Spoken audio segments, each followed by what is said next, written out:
آج کے لیکچر میں قانون شہادت پر بات کی جائے گی۔ آج جو ہم نے عنوان منتخب کیا ہے وہ ہے شہادت۔ قانون شہادت کے آرٹیکل 2 میں جو ہے وہ شہادت کی تعریف یا مطلب بیان کیا جاتا ہے۔ شہادت سے عام طور پر مراد یہ ہے کہ عدالت میں جو ہم اپنے موقف کو ثابت کرنے کے لیے جو بیانات یا جو دستاویزات یا جو بھی ذرائع پیش کرتے ہیں وہ شہادت ہے۔ اب اگر عام طور پر دیکھا جائے تو شہادت کو ہم جو ہے وہ بنیادی طور پر 2 حصوں میں تقسیم کر لیتے ہیں۔ 2 حصوں میں کیسے تقسیم کرتے ہیں؟ ایک ہے زبانی شہادت اور دوسری ہے دستاویزی شہادت۔ اب ان کو دونوں کو علیحدہ علیحدہ اگر بیان کیا جائے تو ہم پہلے زبانی شہادت پہ بات کریں گے۔ زبانی شہادت سے مراد وہ بیانات ہیں جو کوئی گواہ جو ہے عدالت میں پیش ہو کر اپنی زبان سے الفاظ ادا کر کے عدالت میں بیان کرتا ہے۔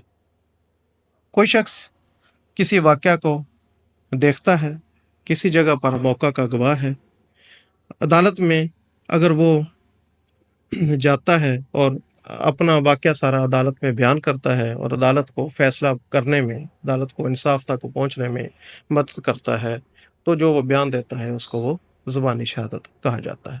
اس طرح سے زبانی شہادت سے ہم یوں مراد لے سکتے ہیں کہ کسی گواہ کا جو ہے عدالت میں جا کے کوئی بیان دینا، کوئی زبانی جو ہے وہ واقعہ بیان کرنا جو ہے وہ زبانی شہادت کے زمرے میں آتا ہے۔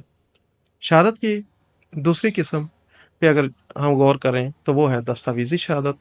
یہ جو ہے جس طرح زبانی شہادت کو اہمیت ہے اسی طرح ہی جو ہے دستاویزی شہادت کو اہمیت ہے۔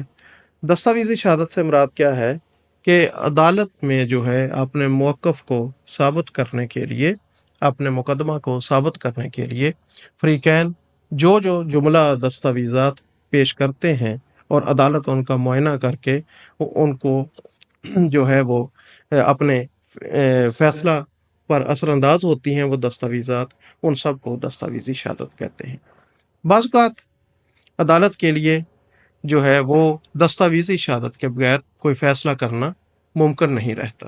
وہ صرف جو ہے وہ زبانی شہادت جو ہے وہ فیصلہ کرنے کے لیے کافی نہیں ہوتی۔ ایک شخص عدالت میں پیش ہوا کہ میری زمین پر کسی دیگر نے قبضہ کر لیا ہے، تو وہ اگر اپنے موقف میں زبانی شہادت کے لیے کوئی چند ایک گواہ لے بھی آئے اور وہ بیان بھی دیں تو وہ عدالت میں ایک اس کا موقف ضرور بیان ہو جائے گا، لیکن جب تک عدالت محکمہ مال کے جو ہے وہ دستاویزات چیک کر کے اس کا جو ہے پٹواری کا ریکارڈ جو ہے، فردات جو ہیں وہ چیک نہ کرے گی، اس وقت تک عدالت فیصلہ نہ دے گی اور وہی چیزیں عدالت کو فیصلہ کرنے میں مدد دیں گی۔